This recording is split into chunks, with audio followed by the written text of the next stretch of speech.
मंगरू अपने भाले में गियर लगाता है तो बड़ा होता है।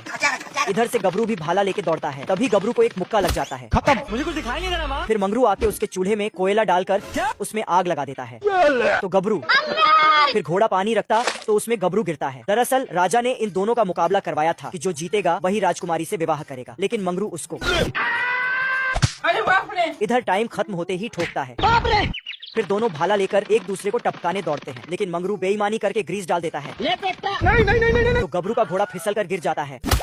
फिर साला मंगरू गबरू का कवच काट देता है। फिर उसको उड़ाने लगता है, लेकिन गबरू इसके अंदर घुसकर इसका भी कवच तोड़ देता है। फिर इसको उछालकर कूड़े गाड़ी में डाल देता है। साले को छोड़ूंगा नहीं। फिर गबरू राजकुमारी के पास जाके लेने लगता है, लेकिन मंगरू आ जाता है और इसको फेंक देता है। गबरू लटक के वापस आके मंगरू को हटा देता है और खुद लेने जाता है, पर राजकुमारी नीचे खिसक के चला जाता है। रुक जा। तो गबरू उसका छोटी पकड़ लिया, लेकिन राजकुमारी का छोटी इतना बड़ा था कि दोनों उसके छोटी में लटक के टंग जाते हैं, पर ये नींद में थी। तभी राजकुमारी ऊपर आती है तो दोनों लेने लगते हैं, लेकिन कोई ले नहीं पाता है किस। फिर राजकुमारी नीचे चला जाता है, फिर फेंक देता है। राजकुमारी के पीछे मंगरू जाता है और गबरू अपना चटनी खाता है, वो भी सुट्टा से।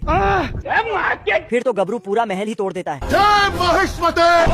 उसके बाद तो सीधा बैटमैन बन जाता है। रोम रोम भाइयों। और उड़ते हुए नीचे मंगरू के पास जाता है और मंगरू को रोटी की तरह छपटा देता है। खत्म हो गया भैया मैटर। फिर पानी में गिरा देता है तो साला मंगरू कछुआ बन जाता है। तभी मंगरू लेने आ जाता है, लेकिन इसके पैर में लात देकर काम बिगाड़ लेता है। बिल्ला का टांग टूट चुका था, लेकिन कुत्ता से बदला लेना नहीं छोड़ता है और उसके टूटे हुए टांग के पट्टी में छेद करता है और फिर एक पटाखा लाकर उसमें ठूंस देता है।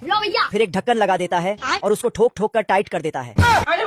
तो कुत्ता डर डर कर जल्दी से आगे खिसकता है जल्दी कर। और बिल्ले के टांग का पट्टी खोलकर अपना वाला लगा देता है। तो बिल्ला का टांग, खुशी। साला बिल्ला रात भर आंख खोलकर सोता है, क्योंकि आंख झपकते ही कुत्ता डंडा लेके आ जाता है और बिल्ले पे बजाकर चला जाता है। तो ये भी छड़ी लेके बजा देता है। फिर नर्स से कैंची चुराकर कुत्ते का रस्सी काट देता है। उसके बाद दोनों एक टांग वाला युद्ध छिड़ जाता है। तभी बिल्ला चूहे के बिल में टांग छिपा लिया, तो लगे हाथ चूहा भी हथौड़ा ठोकर बदला ले लेता है। फिर इस कुत्ते को भी दक्षिणा मिल जाता है, तो दोनों टांग डांस करने लगते हैं।